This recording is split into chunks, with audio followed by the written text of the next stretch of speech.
Bonjour tout le monde.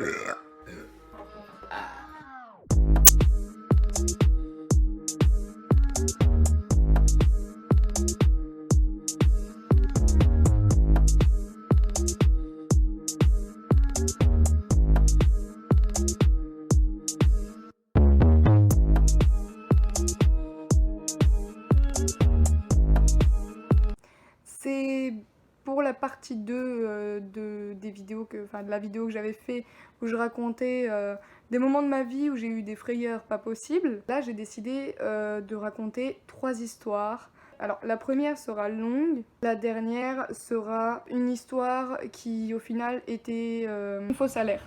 Pour la première histoire, je vous demanderai s'il vous plaît de ne pas critiquer, de ne pas me prendre pour une folle, parce que moi-même je ne suis pas sûre de ce que j'ai vu, c'est arrivé tellement vite.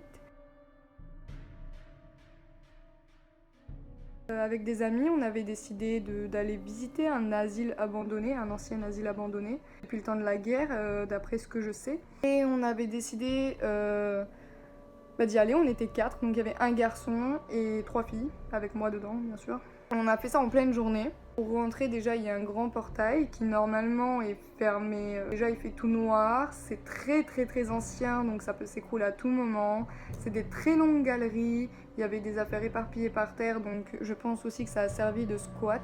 Et les fenêtres, il y en a plus, donc soit elles sont cassées, des fois à la place des fenêtres on retrouvait des barreaux. On arrive au rez-de-chaussée, donc déjà c'est assez compliqué de passer parce que vous vous doutez bien que c'est pas par une porte qu'on est passé, ni par une fenêtre, il y avait un trou.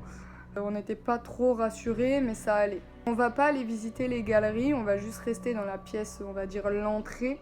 On décide ensuite de monter au premier étage, donc chose qui nous fait se méfier un petit peu parce que c'est très vieux et il y a un risque que tout s'écroule. Premier étage, il n'y avait rien. On décide alors d'aller au deuxième étage. Faut savoir qu'il y avait des trous dans le sol. Nous les filles, on est resté un peu à l'écart de tout ça parce qu'il y avait des poutres qui étaient tombées et tout. Et le mec, lui, il voulait aller voir un peu plus loin. Donc écoute, on l'a laissé aller un peu plus loin, puis nous on est resté là à attendre. Lui, il dit qu'il voit un renard, mais tu sais, c'était un peu plus profond dans les galeries. Je regardais un peu aux alentours. Enfin, je suis très sur mes gardes quand on est dans un endroit ouvert comme ça où il y a strictement personne. Enfin, c'est ce qu'on pourrait croire, vu que les longues galeries, il pourrait y avoir quelqu'un. Les lumières, il n'y en avait qu'une. Parce que nous, ce qu'on a fait, c'est qu'en cas d'urgence, il y avait une personne qui préparait le numéro de la police s'il se passait quelque chose. Il y en a une, elle éclairait. Il y en a une, elle filmait au cas où il se passerait quelque chose. Moi, j'étais celle qui avait le numéro des flics. Au bout d'un moment, je regarde dans un des trous qu'il y a au sol. Je crois avoir vu, parce que je suis pas sûre, ça s'est passé tellement vite. Un homme, il était habillé avec une blouse blanche, mais comme si c'était un malade. Il était chauve et il paraissait fatigué. Il a levé la tête et il a couru. J'ai eu peur parce que j'ai cru que j'ai cru que ça pouvait être un squatter qui nous voulait pas forcément du bien. Donc je me suis sentie mal, je me suis mise à pleurer. Je suis écroulée, j'ai dit vite s'il vous plaît, je vous en supplie, on s'en va. Et du coup on est parti. Et j'ai dit écoutez les gars, j'ai vu un homme passer comme ça en me regardant, il a couru. Une des filles qui me dit moi aussi je l'ai vu, c'est pour ça que quand j'étais accrochée à ton bras, j'étais tétanisée, je pouvais plus bouger. Et il y a l'autre fille qui a dit j'ai vu un bras passer, mais elle a cru que tu vois c'était une ombre faite avec les lumières des téléphones. On entendait pas ses pas, tu vois, quand il courait, on entendait pas ses pas, donc je trouvais ça vraiment bizarre. J'étais repassée dedans une fois là-haut avec mon copain. Mon copain qui s'est assuré, il a pris une barre en fer. Il y aurait un problème, il y aurait quelqu'un qui nous veuille du mal, voilà. On est arrivé juste devant et on n'était que tous les deux. Je suis restée à l'extérieur, juste devant l'entrée. Et il est ressorti et tout d'un coup on entend un « Oh !» Mon copain, moi, il me met un peu plus en arrière et lui, il lève la barre. Au final, c'était un de nos potes qui voulait nous faire peur et c'était réussi parce que je pouvais plus bouger. Deuxième histoire.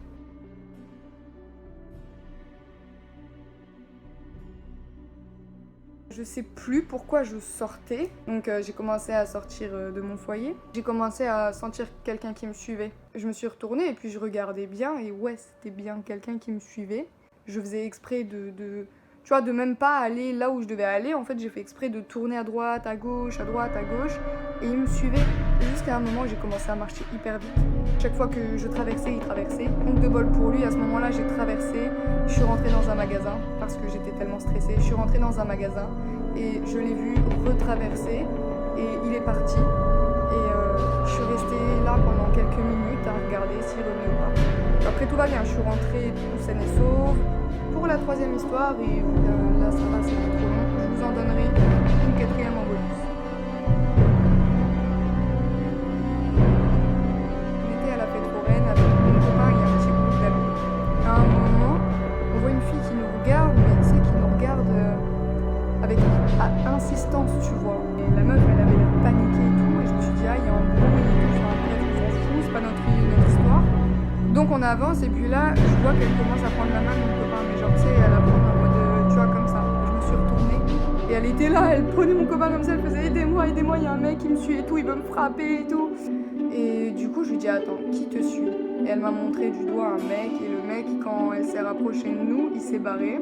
Nous, on devait partir de la fête foraine, on devait rentrer au foyer. Et j'ai dit, écoute, on va rester 2 secondes, tu vois, mets-toi entre nous, on a fait un cercle autour d'elle. Il y avait un autre groupe qui la regardait mal, tout ça. Enfin, à mon avis, il devait avoir un bruit, mais tu vois, moi, quelqu'un vient nous voir, je sais pas, en fête foraine ou dans la rue, et il nous dit, j'ai un problème, même si c'est des gens qu'elle connaît ou quoi que ce soit, je préfère quand même, tu vois, protéger la personne au cas où, on sait jamais. Au bout d'un moment, je lui dis, écoute, on doit partir, et il y a mon copain, il dit, bah tiens, il y a l'autre groupe du foyer, tu vois, c'était un groupe qui craignait un peu, enfin pas pour nous, parce qu'on les connaissait, on vivait avec et tout, mais pour certaines personnes qui oseraient les regarder mal, on sait jamais, tu vois.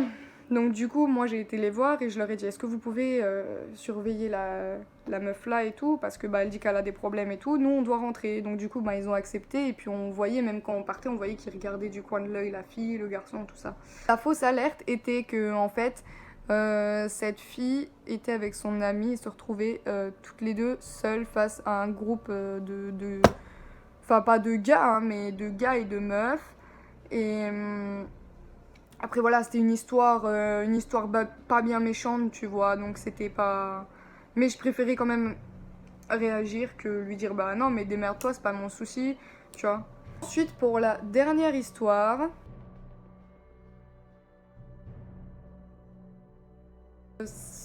Je sais pas si vous vous en souvenez, mais je suis agoraphobe. L'agoraphobie, c'est quoi? Enfin, moi, j'ai peur de la foule. À cause de cette phobie, je ne vais plus au lycée, je n'y arrive pas. Je ne sors pas toute seule, sauf qu'à ce moment-là de l'histoire, alors quand je suis avec quelqu'un, il ne se passe jamais rien, je suis tranquille. Mais quand je suis toute seule, il se passe toujours quelque chose, et je vais vous citer quelques exemples. Donc, une fois, je rentrais de cours, parce qu'à ce moment-là, j'ai été en cours, et je rentrais à pied. À ce moment-là, j'arrive près du foyer, enfin, je passe derrière un collège, je crois. C'était un raccourci, je passe derrière un collège, manque de bol, les élèves étaient sortis. Donc, je me suis retrouvée dans une foule, pas possible. Après, quand tu empruntes le chemin pour aller plus vite, le raccourci, il y a moins de personnes, beaucoup moins. C'est plus les jeunes squatteurs, on va dire, pas les jeunes squatteurs, tu vois.